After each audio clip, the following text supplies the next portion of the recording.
Salut Julie. Ça va? Ouais, et toi? Ça fait plaisir de te retrouver pour faire à manger. Un petit déjeuner. Voilà, c'est ça. On va préparer un petit déjeuner à base de graines de chia, de lait d'amande, de banane, de cacao.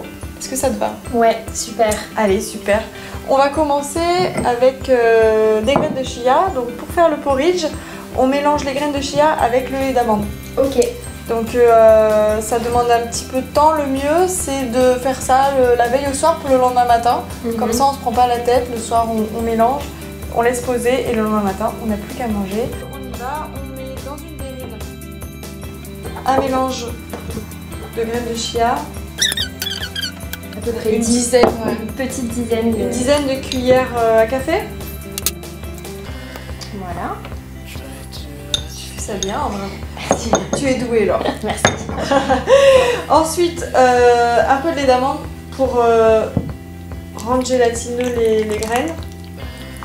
Mais sachant qu'on peut mettre d'autres laits selon le goût. Voilà, ouais. Donc moi j'utilise le lait d'amande parce que c'est le lait qui a l'indice glycémique le plus bas. Donc c'est assez intéressant. Tous les laits à base d'oléagineux ont un indice glycémique plus bas que ceux à base de céréales. Par exemple, le lait de riz, le lait d'avoine, tout ça. Ah, ce sont des laits qui ont des indices glycémiques élevés. Donc on mélange de manière énergique. Ça prend assez vite, hein, finalement. On tasse bien au fond de son verre.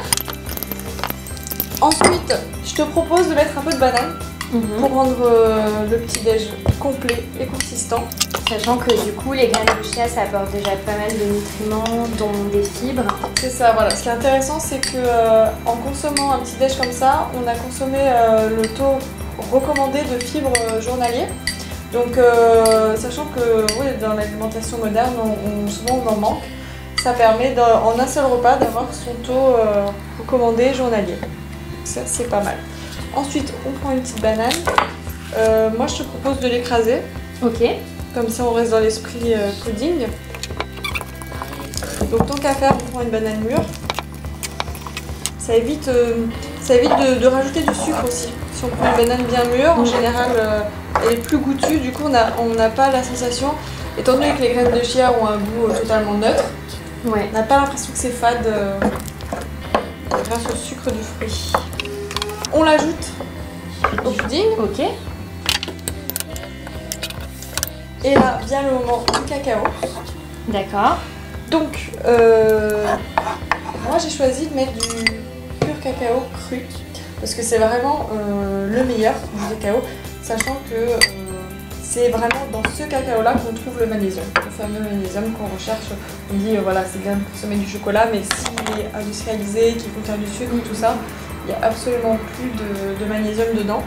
Donc c'est dans celui-ci vraiment qu'on peut retrouver les bienfaits du cacao. Moi je mets une cuillère à café sur la banane et je vais mélanger. Ok. Et on a pris aussi, c'est bien de le préciser, un cacao sans sucre. Sans sucre, ouais. Puisque du coup on a la banane. C'est ça. Donc bien sûr c'est assez fort, hein. Il faut aimer le chocolat noir. Si vous n'aimez pas le chocolat noir, ça risque d'être un petit peu fort, mais du coup cette marque propose également en version chocolatée sucrée. Donc si vous n'aimez pas le chocolat noir, je pense que ça peut être plus doux pour vous. Donc là on mélange. On va mélanger avec juste la surface des graines de chia pour que ça relie les deux. D'accord. Je propose qu'on fasse un deuxième étage. Allez. Pour recouvrir le tout. C'est reparti. On va en mettre un peu moins, on met moitié moins.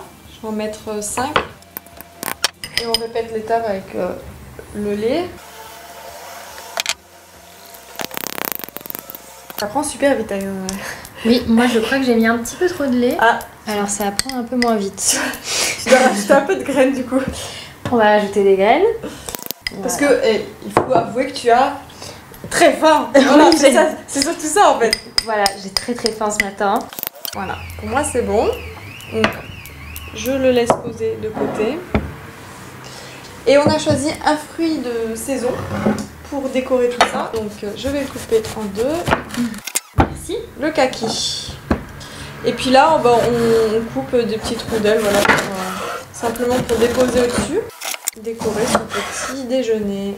Voilà, du coup, on peut changer les fruits selon les saisons, les envies. Même mettre des fruits secs si on n'a plus rien. C'est ça, des petites graines. Si on l'a préparé la veille au soir, on met un petit film transparent pour le garder bien au frais et éviter que le fruit s'oxyde.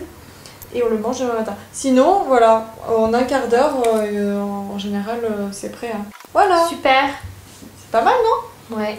Allez, on va manger? Ouais. Bon appétit. Bon appétit.